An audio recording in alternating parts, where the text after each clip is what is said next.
ನಮಸ್ಕಾರ.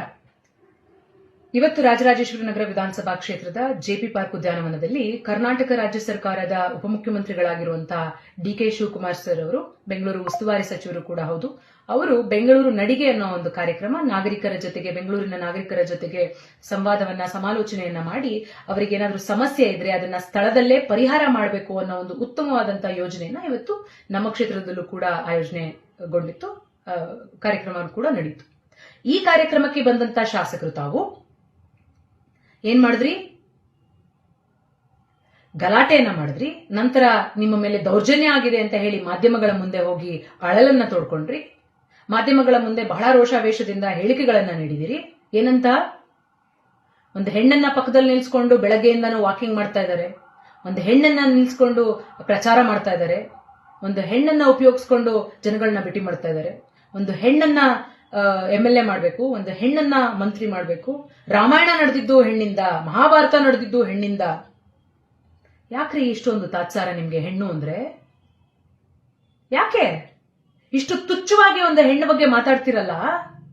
ಈ ದೇಶದಲ್ಲಿ ಬ್ರಿಟಿಷರ ವಿರುದ್ಧ ಹೋರಾಟ ಮಾಡಿ ತನ್ನ ಜೀವವನ್ನ ತ್ಯಾಗ ಮಾಡಿದಂತಹ ರಾಣಿ ಲಕ್ಷ್ಮೀಬಾಯಿ ಕೂಡ ಒಬ್ಬ ಹೆಣ್ಮಗಳೇ. ಹೆಣ್ಣು ಮಕ್ಕಳಿಗೆ ಶಿಕ್ಷಣವನ್ನ ನೀಡಬೇಕು ಅಂತ ಹೇಳಿ ಆವಾಗಿನ ಕಾಲದಲ್ಲೇ ಸಮಾಜದ ಸುಧಾರಣೆ ಆಗ್ಬೇಕು ಅಂತ ಹೇಳಿ ಹೋರಾಟ ಮಾಡಿದಂಥದ್ದು ಕೂಡ ಸಾವಿತ್ರಿಬಾಯಿ ಫುಲೆ ಅನ್ನೋ ಒಬ್ಬ ಹೆಣ್ಮಗಳೇ.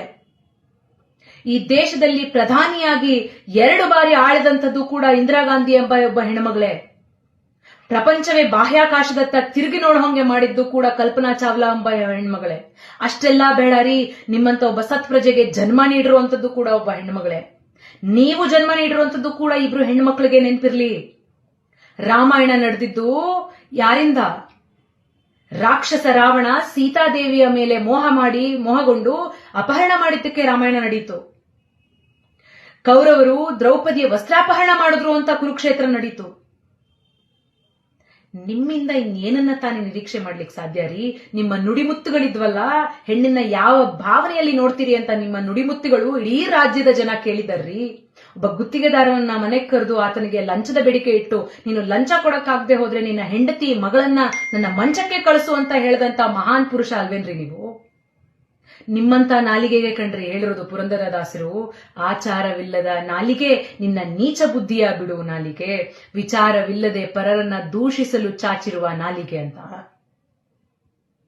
ನೀವು ಕೆಲಸ ಮಾಡಿ ರಾಜಕಾರಣದಲ್ಲಿ ನಿಮ್ಗೆ ಅವಕಾಶ ಸಿಕ್ಕಿದೆ, ಕೆಲಸ ಮಾಡ್ರಿ. ಆದ್ರೆ ಪಾಟ್ ಹೋಲ್ ಮುಚ್ಚಿ ಅಂತ ಅಂದ್ರೆ ಇಂಜಿನಿಯರ್ಗಳಿಗೆ ಕರೆದ್ಬಿಟ್ಟು ಪಾಟ್ ಹೋಲ್ ಮುಚ್ಕೂಡ್ದು, ಸರ್ಕಾರಕ್ಕೆ ಕೆಟ್ಟ ಹೆಸರು ಬರಬೇಕು, ಜನಗಳು ಹೆಂಗಾದ್ರೂ ಸಾಯ್ಲಿ, ಸರ್ಕಾರಕ್ಕೆ ಸಚಿವರಿಗೆ ಕೆಟ್ಟ ಹೆಸರು ಬರಬೇಕು ಅಂತ ಹೇಳಿ ಪಾಟ್ ಹೋಲ್ ಮುಚ್ಚಕ್ ಬಿಡದೆ ಇರುವಂತ ನೀವು ಇವತ್ತು ಅಭಿವೃದ್ಧಿ ಬಗ್ಗೆ ಮಾತಾಡ್ತೀರಿ, ನಿಮ್ಮನ್ನ ಕಡೆಗಣಿಸಿದ್ರ ಬಗ್ಗೆ ಮಾತಾಡ್ತೀರಿ. ನೀವು ಮಾಡಿದಂತ ಹಗರಣಗಳು, ನೀವು ಮಾಡಿರುವಂತ ಜೆಪಿ ಪಾರ್ಕ್ ಉದ್ಯಾನದ ಹಾಳ್ಗಿಡಿರುವಂತ ಜೆಪಿ ಪಾರ್ಕ್ ಉದ್ಯಾನದ ಬಗ್ಗೆ ಜನಸಾಮಾನ್ಯರು ಇವತ್ತು ಹೋಗಿ ಎಲ್ಲ ಕಂಪ್ಲೇಂಟ್ ಮಾಡ್ತಾ ಇದ್ರಲ್ರಿ. ಆ ಚೆನ್ನಾಗಿದ್ದ ಸ್ವಿಮ್ಮಿಂಗ್ ಪೂಲ್ ಅಲ್ಲಿ ಇವತ್ತು ಹಾವು ಚೇಳುಗಳು ಓಡಾಡ್ತಾ ಇದಾವೆ. ಆ ಮಕ್ಕಳು ಆಟ ಆಡ್ತಾ ಇದ್ದಂತಹ ಆಟದ ಮೈದಾನ ಇವತ್ತು ಎಲ್ಲವೂ ಕೂಡ ನೆನಗುದಿಗೆ ಬಿದ್ದಿದೆ. ಅಲ್ಲಿ ಅಲ್ಲಿ ಉಪಯೋಗಿಸ್ಲಿಕ್ಕೆ ಯಾವ ವ್ಯವಸ್ಥೆನೂ ಕೂಡ ಇಲ್ಲ. ಇವೆಲ್ಲವೂ ಕೂಡ ಎಲ್ಲಿ ಜನಗಳ ಮುಂದೆ, ಎಲ್ಲಿ ಸಮಾಜದ ಮುಂದೆ, ಎಲ್ಲಿ ಮಾಧ್ಯಮದ ಮುಂದೆ ಬರುತ್ತೋ ಅಂತ ಹೇಳಿ ಇವತ್ತು ಒಂದು ದೊಡ್ಡ ನಾಟಕವನ್ನ ಸೃಷ್ಟಿ ಮಾಡಿ ನನಗೆ ಮೇಲೆ ದೌರ್ಜನ್ಯ ಮಾಡಿದ್ರು ಅಂತ ಹೇಳಿ ಹೇಳಿಕೆಗಳನ್ನ ಬಾಯಿಗೆ ನಾಲಿಗೆಗೆ ಎಲ್ಲಿಬಿಲ್ಲ ಅಂತ ಹೇಳಿ ಏನ್ ಬೇಕೋ ಹೇಳಿಕೆಗಳನ್ನ ನೀಡ್ತಾ ಇದ್ದೀರಲ್ಲ ನೀವು. ಇನ್ನೊಂದು ವಿಪರ್ಯಾಸ ಹೇಳಲೇಬೇಕು ಇದನ್ನ. ತಾವು ಬಹಳ ಗೌರವ ಇದೆ ನನಗೆ RSS ಬಗ್ಗೆ ಅಂತ ಹೇಳಿ ತಾವು ನನ್ನ RSS ಟೋಪಿ ತೆಗೆದುಬಿಟ್ರು, ಹಂಗೆ ಅಂತ ಅವಮಾನ ಮಾಡ್ಬಿಟ್ರು ಅಂತ ಹೇಳ್ತಿದ್ದೀರಲ್ಲ. ನನಗೆ ಸತ್ಯವಾಗ್ಲೂ ನಗಬೇಕು ಅಳಬೇಕು ಗೊತ್ತಾಗ್ತಾ ಇಲ್ಲ. RSSಗೆ 100 ವರ್ಷದ ಇತಿಹಾಸ ಇದೆ ಅಂತ ಹೇಳ್ತಾರೆ ನಿಮ್ಮ ನಾಯಕರು ಎಲ್ಲರೂ ಕೂಡ. ಆ RSSಗೆ ನಿಮ್ಮಂತವ್ರು ಒಬ್ಬ ಅತ್ಯಾಚಾರದ ಆರೋಪಿ, ಒಬ್ಬ ಅನಾಚಾರ ಮಾಡಿರುವಂತ ಆರೋಪಿ, ನಿಮ್ಮದೇ ಪಕ್ಷ ಬಿಜೆಪಿ ಪಕ್ಷದ MLC ಆಗಿದ್ದಂತವರು ನಿಮ್ಮ ವಿರುದ್ಧ ಈಗಲೂ ಕೂಡ ಕೋರ್ಟ್ ನಲ್ಲಿ ಕೇಸನ್ನ ನಡೆಸ್ತಾ ಇದ್ದಾರೆ. ನಿಮ್ಮಂತವರು RSS ವೇಷವನ್ನ ಧರಿಸುವಂತ ಪರಿಸ್ಥಿತಿ RSSಗೆ ಬಂದ್ಬಿಡ್ತಲ್ಲ ಅನ್ನೋ ಒಂದು ವಿಚಾರ ನನಗೆ ನಗಬೇಕು ಅಳಬೇಕು ಗೊತ್ತಾಗ್ತಾ ಇಲ್ಲ ರೀ. ನೀವು ರಾಜಕಾರಣ ಮಾಡ್ಬೇಕಾ? ನೇರ ರಾಜಕಾರಣ ಮಾಡಿ, ತಯಾರಿದ್ದೀನಿ ನಾನು. ನಿಮ್ಮ ಮುಂದೆ ಒಬ್ಬ ಹೆಣ್ಣು ಮಗಳು ರಾಜಕಾರಣದಲ್ಲಿ ಪ್ರತಿಸ್ಪರ್ಧಿಯಾಗಿ ನಿಂತಿದ್ದಾಳೆ ಅಂತ ಹೇಳಿ ನಿಮ್ಗೆ ತಡ್ಕೊಳಕ್ ಆಗ್ತಾ ಇಲ್ಲ ಅನ್ನೋದು ಬಹಳ ಸರಾಗವಾಗಿ ಎಲ್ರಿಗೂ ಕೂಡ ಗೊತ್ತಾಗ್ತಾ ಇದೆ. ನಿಮ್ಗೆ 1,25,000 ಮತಗಳನ್ನು ನೀಡಿದ್ರೆ ಇದೇ ರಾಜರಾಜೇಶ್ವರಿ ನಗರ ಕ್ಷೇತ್ರದಲ್ಲಿ 1,16,000 ಮತಗಳನ್ನ ಇದೇ ಹೆಣ್ಣು ಮಗಳಿಗೆ ನೀಡಿದಾರ್ರಿ. ನಮ್ಮನ್ನು ಬಂದು ಜನ ಕೇಳ್ತಾರೆ, ನಿಮಗೆ ಮತ ನೀಡಿದೀವಿ, ನಮ್ಗೆ ಸಮಸ್ಯೆ ಇದೆ, ಪರಿಹಾರ ಮಾಡಿಸಿ ಅಂತ. ಅದೇ ಒಬ್ಬ ಪುರುಷ ಅಭ್ಯರ್ಥಿ, ನಿಮ್ಮ ವಿರುದ್ಧ ನಿಂತ ಪುರುಷ ಅಭ್ಯರ್ಥಿ, ಸೋತ ಅಭ್ಯರ್ಥಿ ಇವತ್ತು ಸಚಿವರ ಜೊತೆ ನಡೆದು ಹೋಗಿ ಜನಗಳ ಸಮಸ್ಯೆಗಳನ್ನ ಅವರ ಮುಂದೆ ಇಟ್ಟಿದ್ರೆ ನೀವು ಇದೇ ರೀತಿ ತುಚ್ಛವಾಗಿ ಆತನ ಬಗ್ಗೆ ಮಾತಾಡ್ತಿದ್ರಾ?